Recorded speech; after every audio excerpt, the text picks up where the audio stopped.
Yo, everybody, what's going on?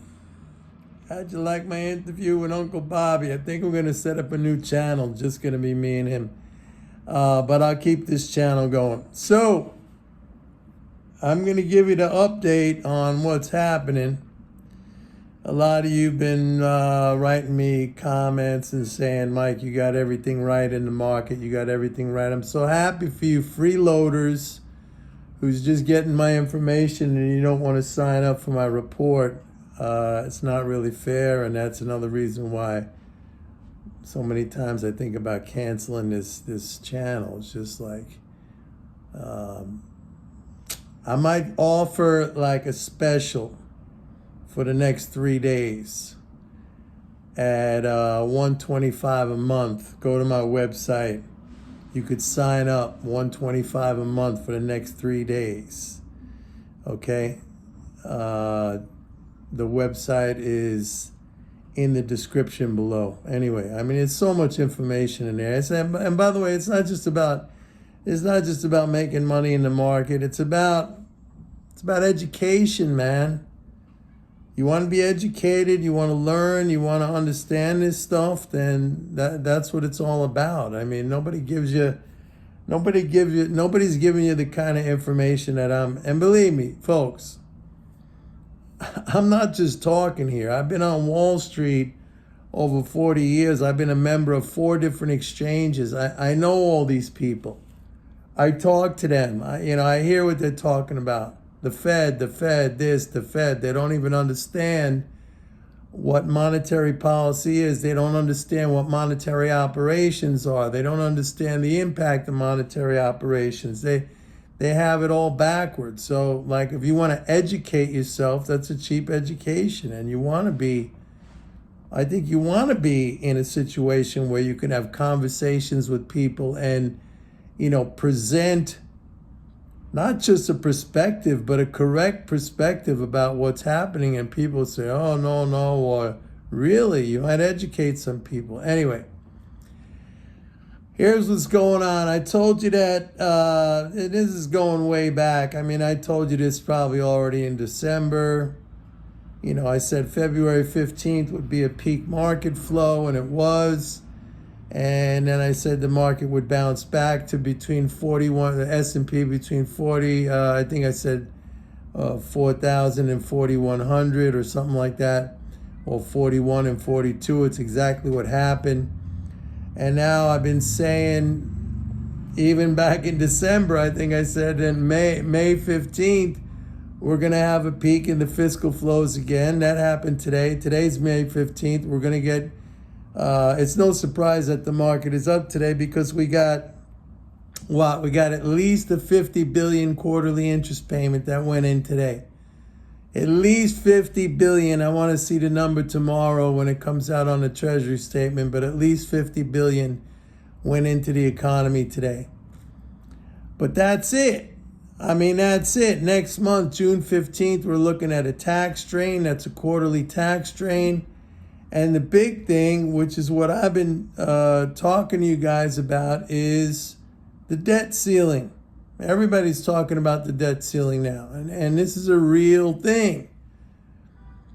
So if they work it out, let's start off on a positive, outlook, a positive frame of mind. If they come to some agreement, meaning Congress and the president, if they come to some agreement, which is not ridiculous, like big spending cuts, and I don't think Biden's going to go for that, and I don't think McCarthy has the votes to make that happen. As long as they don't do a big spending cut, if they come to an agreement and we don't hit a hard debt ceiling, then everything is fine. Then we're going to go through the June 15th tax strain. Yeah, we're going to have another dip in the market, but then we're going to slowly recover again, and it's just going to be a slow path to economic growth and recovery. So stocks are going to go up, and you want to buy, like tech stocks are acting really good right now. The bank stocks, I think, are a little bit crazy.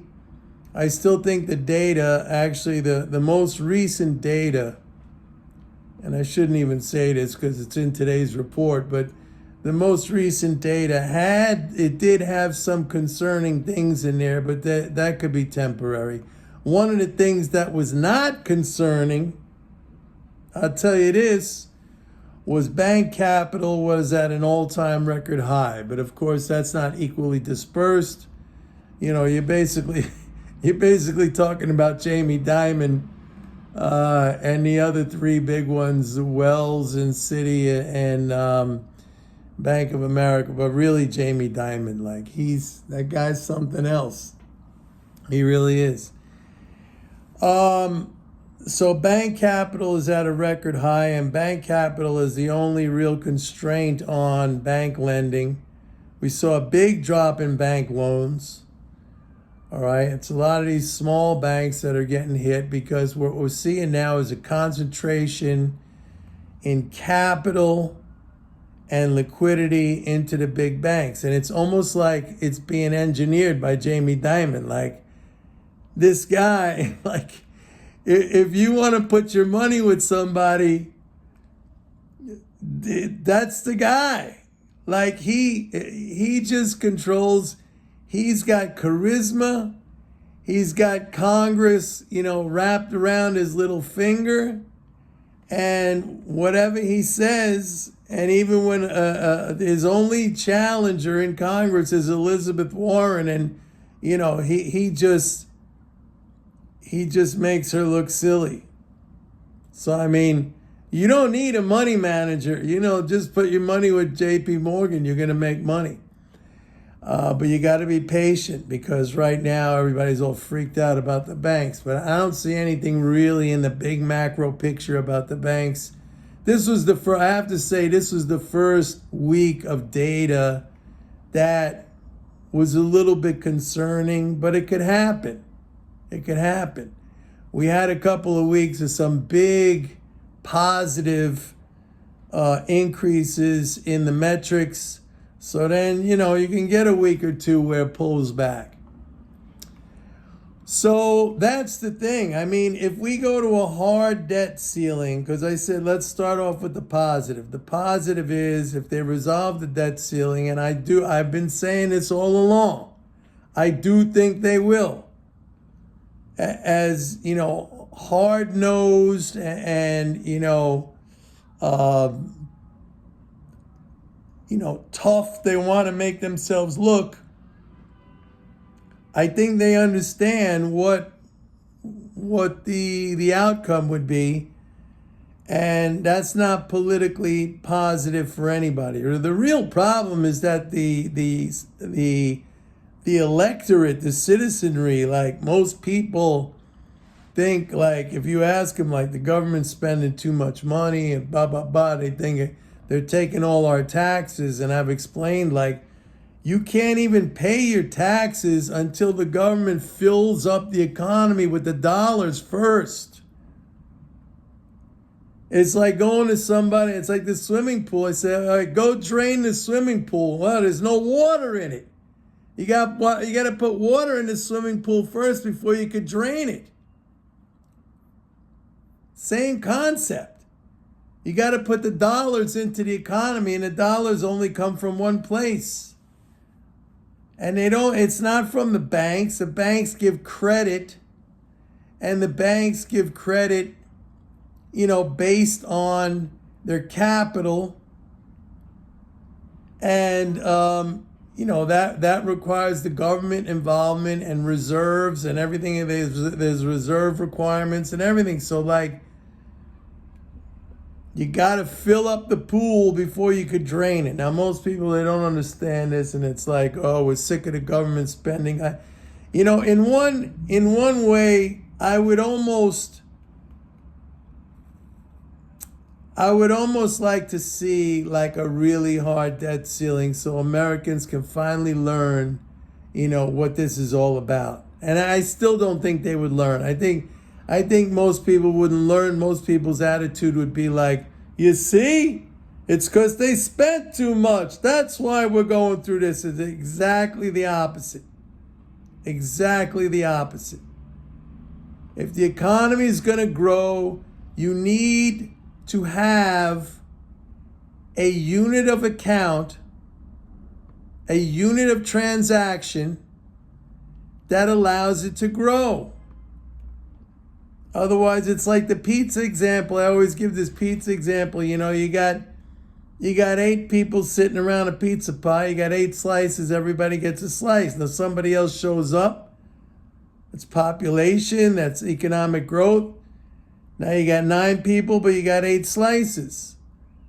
Then more people show up. You got 10 people. You got 11 people. You got 8 slices. Everybody gets less and less, or somebody gets the same amount or more, and others get less. You got to let the thing grow.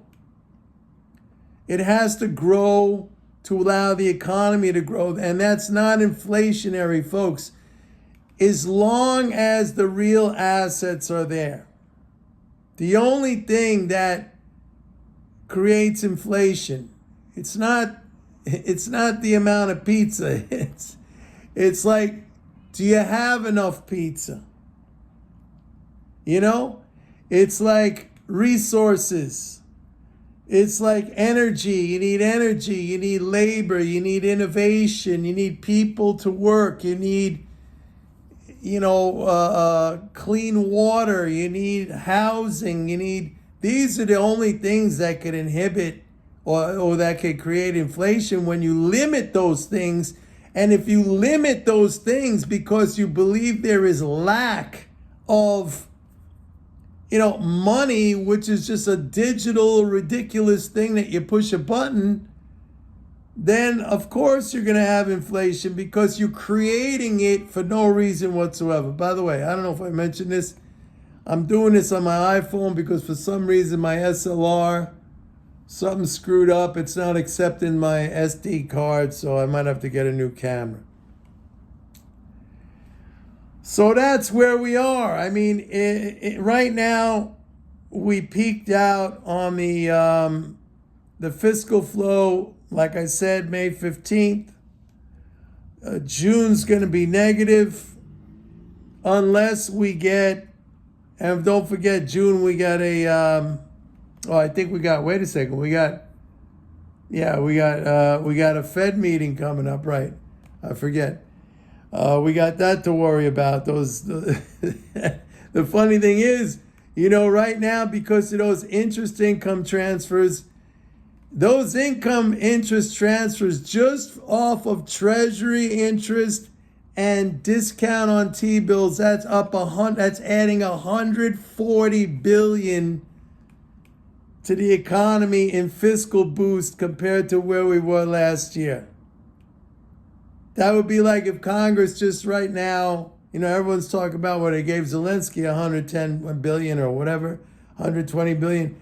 We got $140 billion just from the Fed raising interest rates. Nobody talks about that, but that's what we got. So anyway, that's what we're waiting for. If they fix the debt ceiling, and really they should just end it.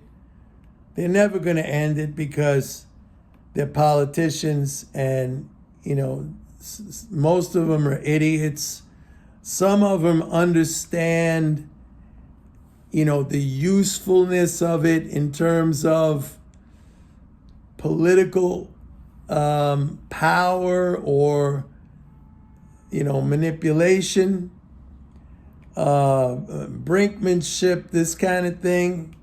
Believe me, McCarthy doesn't understand. A lot of these guys don't understand. Kennedy from Louisiana, he doesn't understand. They don't understand it. They do not understand it.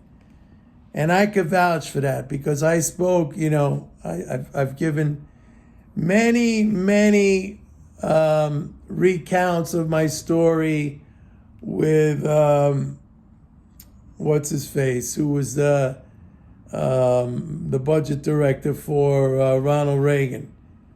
David Stockman, and how people don't know what they're talking about when they contradict themselves.